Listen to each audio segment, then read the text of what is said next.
Good morning, everyone. It is Monday, March 2nd. Welcome to the Inside Edge. Yesterday was the Hunterdon County Democratic Convention, and in the race for the 7th Congressional District, Rebecca Bennett won the party endorsement in a runoff against Brian Varela, 94 votes to 76. Our reporter Zach Blackburn was there yesterday. You can read his coverage of that. This is obviously a positive result for Bennett. I think that she has been seen as at least a soft frontrunner in this race for a little while, and this will only cement that.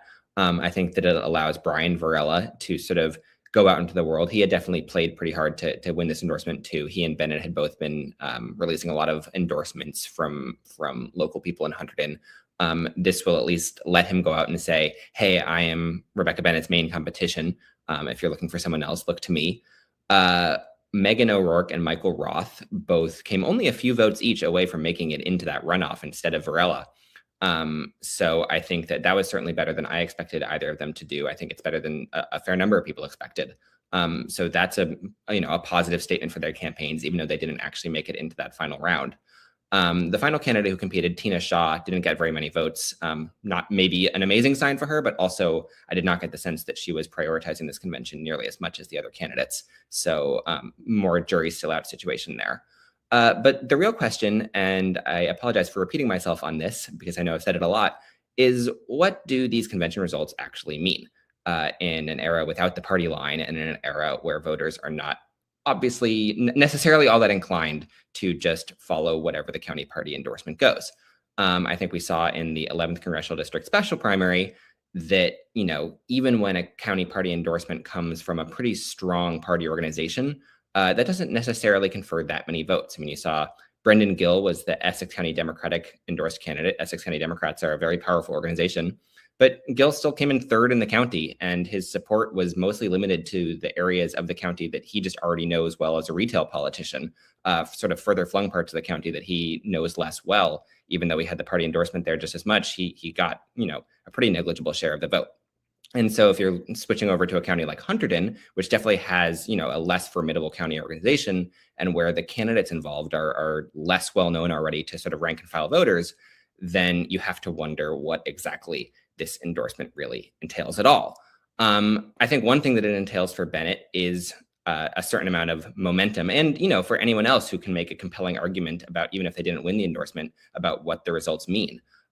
Going into both future conventions and eventually going into the June primary, talking to donors. This is something that you can kind of build off of, even if the actual number of votes conferred is not huge.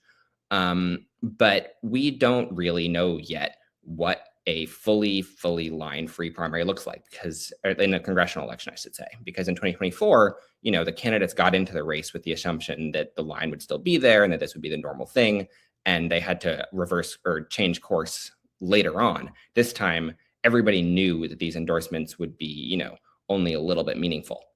So that's just sort of changes the way the game is played. It means that there's a lot more money flowing into a lot more campaigns.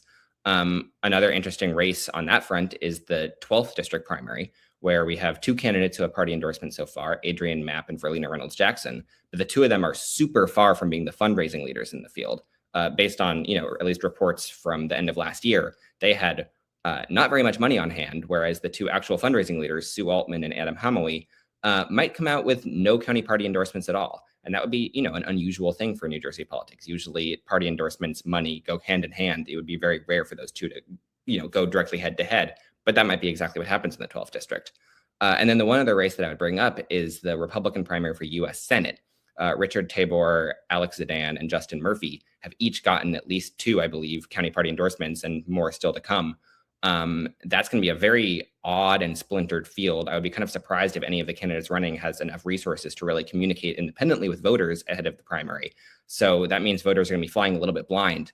I don't really know what they're going to base their votes on. Are they going to Google the candidates? Are they going to simply look at the party slogan and decide based on that? I don't know. That's going to be a very scattered race that will really show the power or lack thereof of the county party endorsement in an environment where voters have very little other information to go on.